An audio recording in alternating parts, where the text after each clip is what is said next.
evoPOWER obviously is it's a shoe that has taken us a lot of time to create.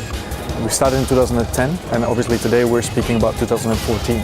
So it's almost 4 years of continuous innovation and continuous work to create such a product. The initial idea was actually very simple. It's like, let's look at the human body. It's a pretty fantastic machine, and let's see what we can learn from that to create a new power shoe. When we actually started testing that, we found out that when you kick with a normal shoe, the angle that you kick with is actually almost like that. Then again, if you kick barefooted, so without any shoe at all, the angle is becoming much bigger. At the time we didn't, in the beginning it first had to sink in a little bit, because what that basically tells us is that everything that we've created and the whole industry has created in the past to create more power basically doesn't work. And then after we started realizing that the angle and the mimicking the barefoot is the secret to actually achieving more power, we started looking at, okay, so what do we need to create to get to that point? What is the recipe that we need to have? And this is when we started looking at, okay, for the upper material, we need to have an upper that stretches in one direction. So it needs to stretch there, but not to the sides. This is when we came up with the Adapt Light. After very many attempts of different synthetic, we came up with the Adapt Light that actually stretches in one direction, which allowed for the stretch in the upper. When you have a bigger angle, you obviously need cushioning in the heel as well. It needs to be collapsible, because otherwise it will just push into your Achilles, and that's obviously something that we don't want.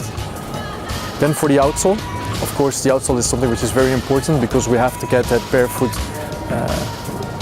mechanic into the evoPOWER. And as you can see, it does do that. Part of that is of the geometry of the outsole, but also because the upper stretches with the outsole. And if you look at the outsole, it has the gradual stability frame.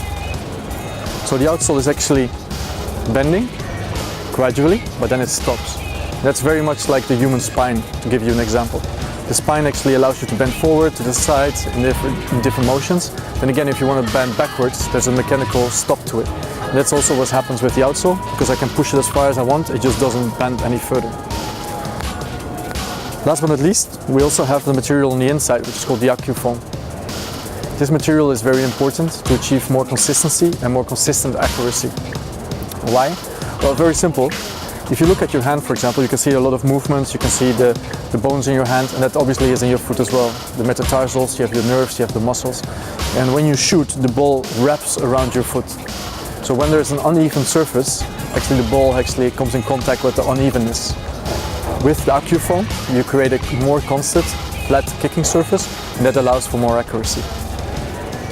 So between the Adapt Lights, the geometry and the technologies behind the outsole, we already created evoPOWER. In addition, as you can see, there's also a different stud configuration.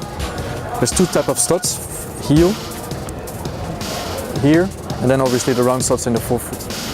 The stance leg is very important when you shoot. I'm a right-footed guy, so my left foot would be the stance leg. If your stance leg is not stable, you basically are not accurate, and you can also not put the maximum amount of power behind the ball. And between this stud configuration, we can ensure that there is additional stability within your stance leg. So this is the new evoPOWER, and you can actually shoot harder with every shot.